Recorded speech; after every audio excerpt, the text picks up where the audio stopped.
Alright, so a quick update on the Dream Reef tank. It's still cycling. I've been testing it constantly, just waiting for those ammonia levels to drop. But in the meantime, you can see here that I've added the additional mounting hardware for my extra kessels, and one of them's already hanging there, as well as the brackets for the second Reef Bright strip. So it'll be very easy for me to add all my additional lighting when the time comes to move it from the old tank onto the new tank. But already, just with that one kessel, you can really see the shimmer. I'm really happy with the way it looks. I've also added a few little canary corals into the tank here, so just that morph on that rock there. There's a frag of Stylopora on the frag rack there, and some pocky and a couple more morphs and just some random bits and pieces I found on the bottom of my other tank. Just chucked in there just to get things going.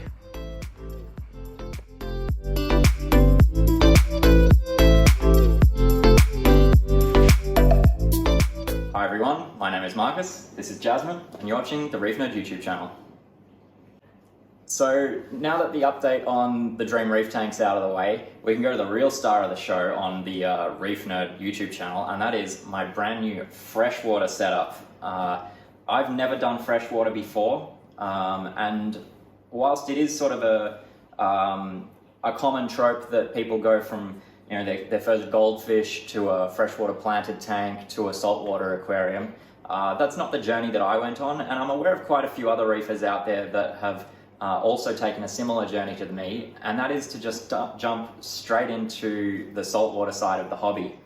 But I recently had a birthday, and Jazmine wanted to get me a present, asked what I wanted, and I said another fish tank, and somehow twisted her arm and she agreed. But we thought we'd do something a little bit different. Obviously, this is a Waterbox nano tank. I'll put all the specs in the description down below. Waterbox make amazing tanks, really great tanks. There's crystal clear glass, really nice design, smooth edges, everything's laser cut, and it's got a rear filter compartment as well, which has the heater and a little pump, and the filtration will go in here as well. So keeps it all neat, keeps it all nice, and it's going to be a really clean, quiet setup that's going to go on the bookshelf over there. But as part of my foray into freshwater, Jazmine wanted to come along on the journey, so she's going to help me aquascape this tank and set it up. Now, I have absolutely no idea what I'm doing. As I said, I've never done a freshwater system before. I have seen freshwater systems. We got all of this, including the rocks and the wood that you can see here, from Nature Aquarium, which is an amazing aquarium for saltwater, but also an amazing aquarium for planted freshwater tanks. And that's what really sort of captivated my imagination. Some of the display tanks down there are looking so mint.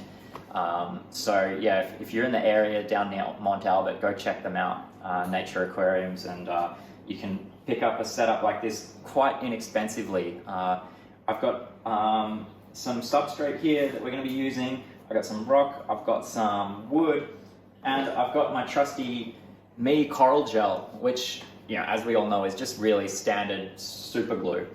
And that's what we're going to be using to glue the scape together, because I think if it's good enough for coral, it's good enough for rocks and wood, right? So yeah, let's get started. For those of you who don't know Jazmine, she's been on the channel once or twice before. I interviewed you once, and you might have made some other special guest appearances. But Jazmine's a designer, so she's the creative brains behind, obviously, all of my logos and thumbnails and things like that. And you've got a day job too, which is much more glamorous than Reef Nerd thumbnails. But she's going to be a big help in terms of scaping this. So what kind of things are we going to do with the scape on this little tank? So I think we talked about we actually want a piece coming out of the tank. Whether that's kind of sloping more towards the back or the front, just to give it a bit more of a different level. And if it's fully out of the tank, maybe we can put some air plants on the wall or something. So I think we like the thought of different levels. Certainly with the freshwater tanks, when we went to Nature Aquarium, they had things inside and outside and inside the tank, so you don't have to stay within the box like you do with a saltwater tank.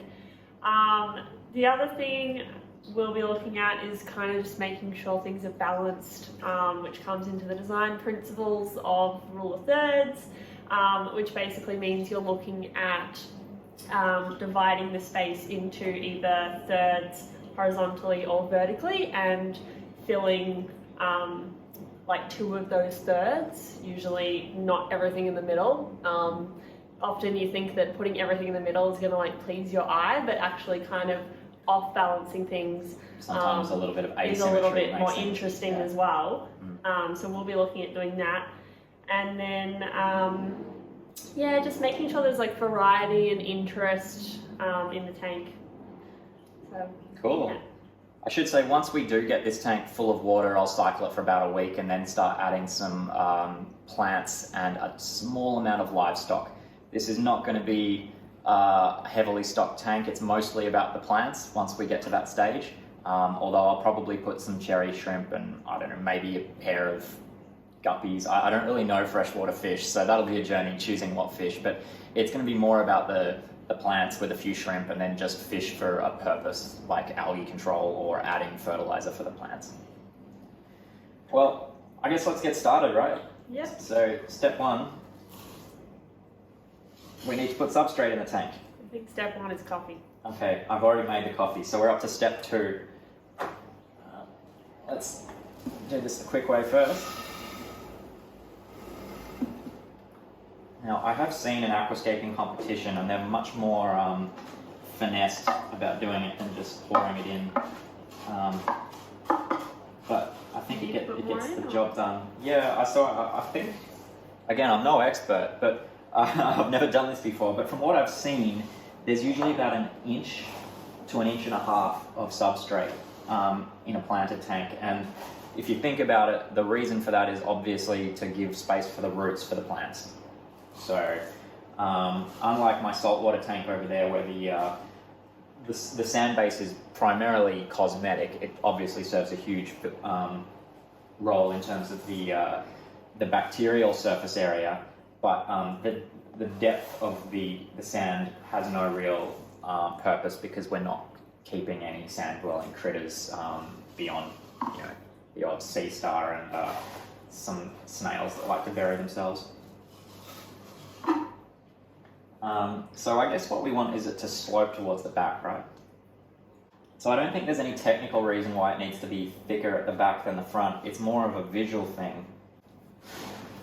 Alright, so do you think that looks like enough substrate? I think so. Give it a go. Does it look visually, maybe a little bit thin at the front? I'll just add a little more. We can always add more. A bit heavy on the back. Yeah.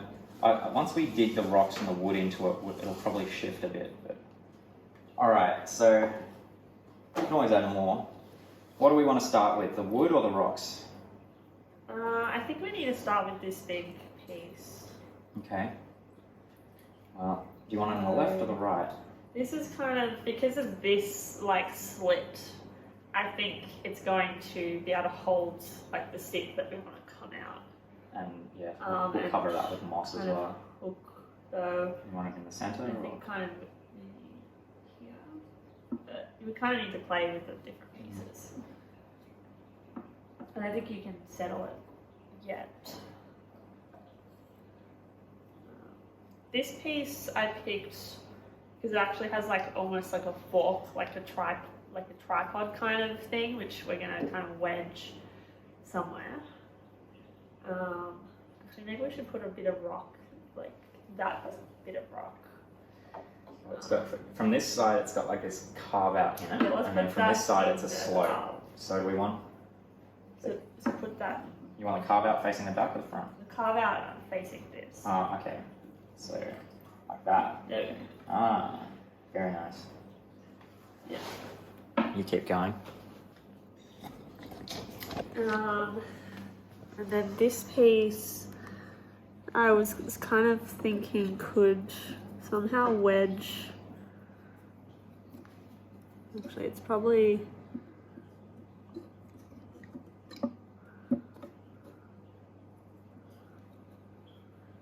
So the other thing you have to take into consideration when we were playing around with it before was actually where your light is going to sit.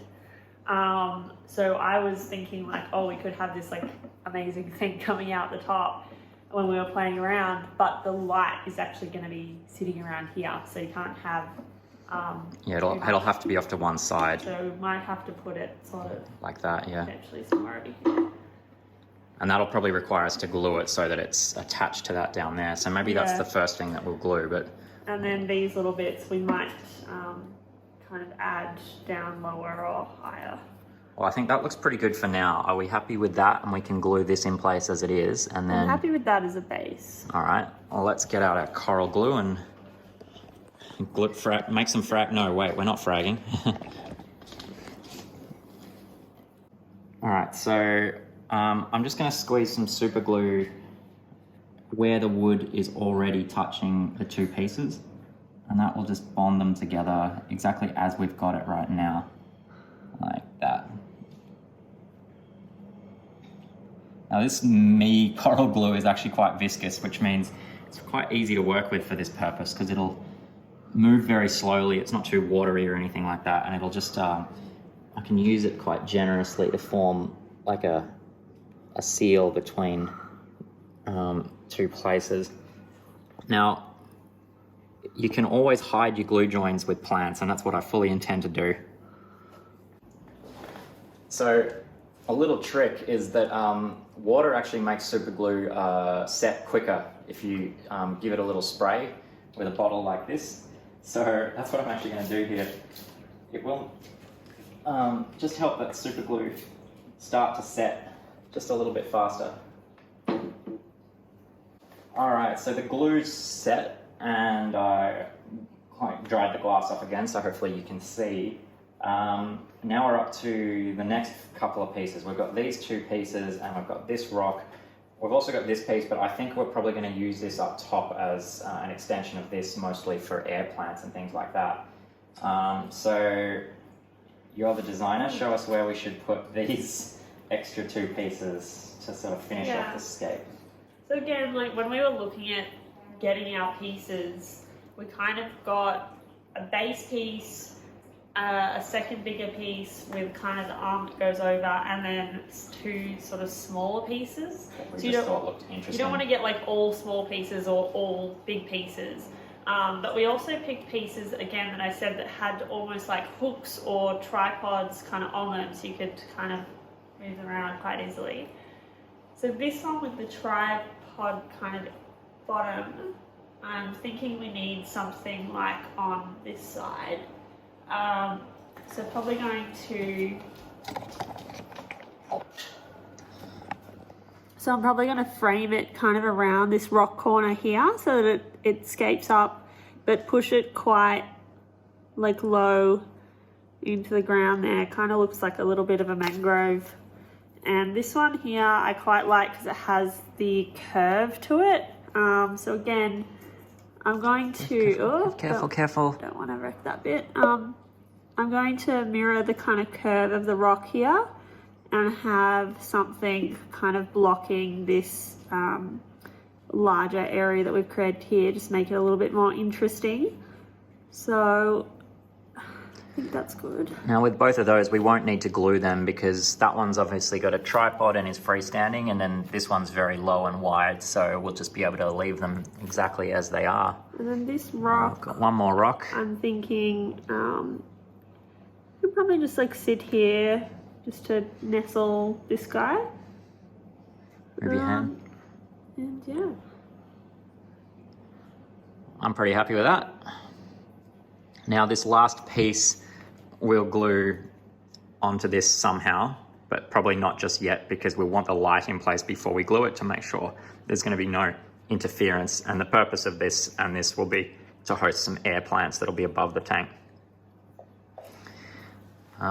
So yeah, let's just have a bit of a tinker with getting the substrate level exactly as we want it, and then the next step will be filling it. Alright, so for filling it, I've got some cool tricks. It's essential that you have a Kessel A360X box. It won't work with any other kind of box. And then you get your jug of water. For a freshwater tank, it's not RODI, it's just tap water.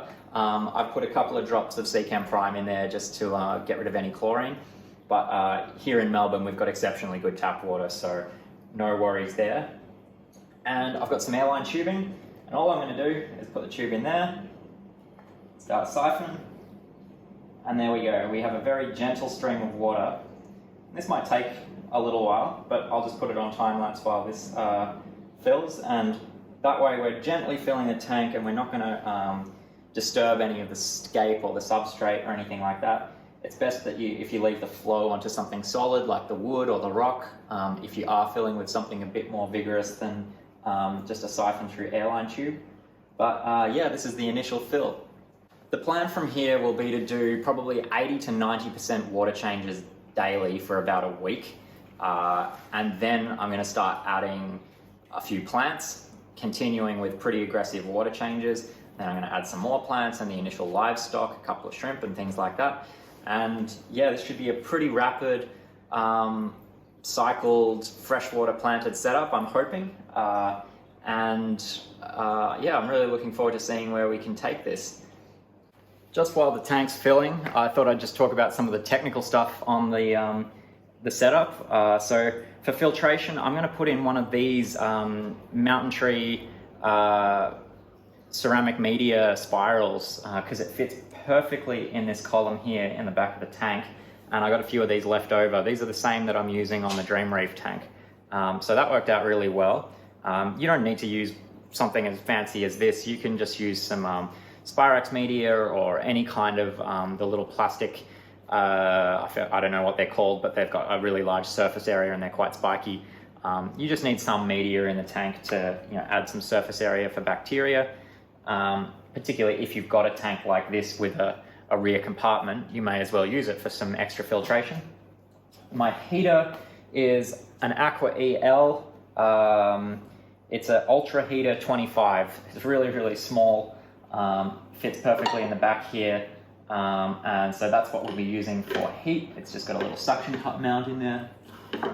I have just a micro pump. It's very similar to the ATO pumps, in fact, that we use for auto top off on the Dream Reef tank. And that's just going to be providing a small amount of flow through this nozzle, and then the return overflows through this mesh grating here. There is room if I want to add some sponge or any kind of floss type material. I'm not sure just yet. I certainly don't need it straight away. Yeah, the first thing is to just let it sit with water for a day, do a 90% water change, and keep doing that for a week just to get some of the tannins out of the wood, wait for everything to saturate, make sure I'm happy with the scape. It's easier to change the scape before you add plants. But yeah, that's the way it's going to be. I need to go refill that jug so we can keep filling the water. And I'll add this down in there. The light I'll be using is the Chihiros Aquatic Studio C2 desktop aquarium light, and as you can see here, it's a really sleek little unit. I've also got the stand for it, which will sit under the tank, and yeah, it's got this is the RGB version, so I can really crank up that blue spectrum to really bring out the fluorescence in the corals. No, I think we'll be probably not cranking the blue so much and focusing a little bit more on red and green and more daylight spectrum to sort of form white in a freshwater tank. But I'm no expert on that, so let me know down below what kind of spectrum plants like. Full blues, right?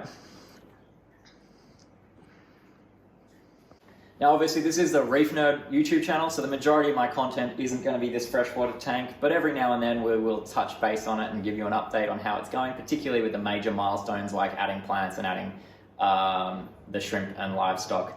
But yeah, fear not, the channel is not going freshwater. It's going to be 99% saltwater still. But yeah, if you like this content and you want to see updates on this tank, and certainly if you want to see updates on my Dream Reef tank over there, but yeah, don't forget to like and subscribe, leave a comment down below. My name is Marcus. My name is Jazmine. And you've been watching the Reef Nerd YouTube channel.